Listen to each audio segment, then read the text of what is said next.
Hi, Faithful. So, welcome back to Faithful Friday.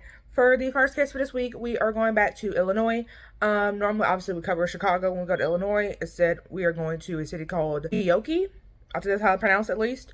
And obviously, by the title of this video, there's obviously an Uber involved. Obviously, I know there are more murders that are more well known involving an Uber, but of course, it's a fatal female channel, so obviously, our killer is a female and involves an Uber. Just give that. I'm giving. Obviously, I have all the sources that I could publicly find on our killer and, of course, our victim down below as always. I have, I think 5 sources for this case. And so, with that being said, I'm just going to give what's publicly known. I'm going to quit my rambling. Let's go and get started. So, of course, guys, start with Eliza. Eliza Wanzi, at least I hope that's how you pronounce her last name. If not, oh well. She was born December 18th, 2000. And so then there's, no information about her childhood or anything, leading up to the day of the murder. So, we're just going to go to the day of the murder, pretty much. So the fateful day of May 30th, 2017. So Eliza's 16 at this point. And for context, you're not supposed to be riding alone in Ubers if you're a minor for obvious reasons. It's an unaccompanied minor is what it would be called. And again, she's 16, but I guess she this is kind of gross saying it, but I guess she looked old enough. Even though if you look at her mugshot, you could tell she's definitely not of age. But then again, there are legal adults who do young as hell. So who knows? Maybe she lied in the profile, and the Uber profile said she was old enough. Who knows? So anyway, she gets a Uber ride to a train station. She takes a second Uber ride from said train station to a Walmart. And at that Walmart, she proceeds to steal a knife and machete. And apparently there's a picture of her walking out with a knife and machete, pretty much an open hand. Nobody stops her. And this is apparently this is at one of those Walmarts that was open late. So 2 managers, a security guard, a maintenance employee, and at least 4 regular employees of the Walmart were there apparently after she left, and apparently some of them even saw her, but nobody tried to stop her, which that comes important into play later. So then of course she gets an Uber from this Walmart, and this is where we meet Grant Thomas Nelson. Apparently he was born December 4th, 1982. So then he graduated from New Trier High School and University of Colorado in Boulder. So then of course Grant shows up, picks Eliza up. They're in the car, and apparently they had stopped at an intersection. It doesn't say exactly where she was heading, but apparently they stopped at an intersection all the way there. So then I guess Eliza decides while they're stopping at the intersection, she pulls out the knife and machete that she had stole from Walmart, proceeds to start stabbing Grant. So then Grant, of course, she runs out of the car, because obviously you gotta get away from the situation. And apparently there's a condo nearby, and it's one of those condos where you have to there's a buzzer, and you gotta use the buzzer in order to get in. And then of course, apparently he presses the button and is yelling, on the buzzer, help me, I'm gonna die. So in hopes that somebody will, open the door so he could also get away from Eliza.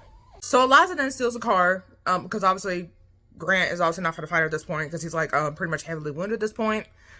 She hits a median and then obviously flees on foot, obviously leaving Grant's car there. Grant is then found in the grass. Police are called. Grant would apparently tell them about Eliza, that he had picked her up in the Uber, so they're able to go check it in the app. And then Grant would sadly die at the hospital.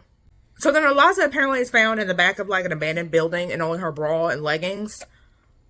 She still had both weapons, so obviously police are I imagine they have their weapons drawn, and they're telling her to drop her weapons. She apparently refuses, and so then she gets tased. So then late June, so pretty much a month after Grant dies, his family comes out with a wrongful death lawsuit suing Walmart, Allied Universal, and Monterey City Consultants. And so pretty much there was an employee there who was at the door, because they have receipt checkers, basically make sure you ain't over stealing.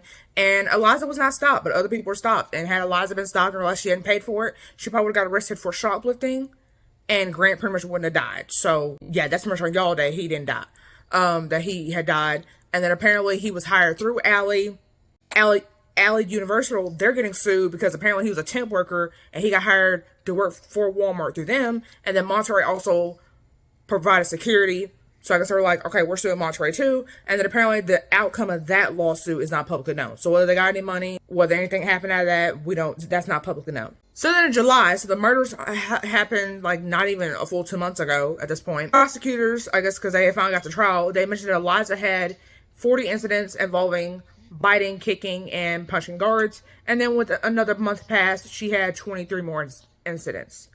So obviously not an ideal prisoner. And then she gets sentenced to 23 years.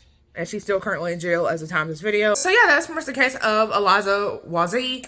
Like I said, if anybody knows anybody involved in this case, especially Grant, because while we literally don't have anything about Alyssa publicly except like her date of birth and obviously the murders, those that we have literally on Grant is like only a little bit more, like high school and the college he graduated from.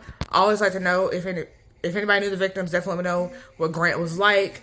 Give your thoughts down below. If anybody has any similar cases to this, I guess involving like public transportation and the killer, of course, being female, definitely let me know. Any case suggestions outside of Uber. It doesn't have to be an Uber case murder, or even Lyft or whatever, you know, or even just a cab. Okay. Anyway, that's all I really have for this video. I cover favorite females 3 times every week. Subscribe for my favorite females, and I'll see you guys in the next one. Bye.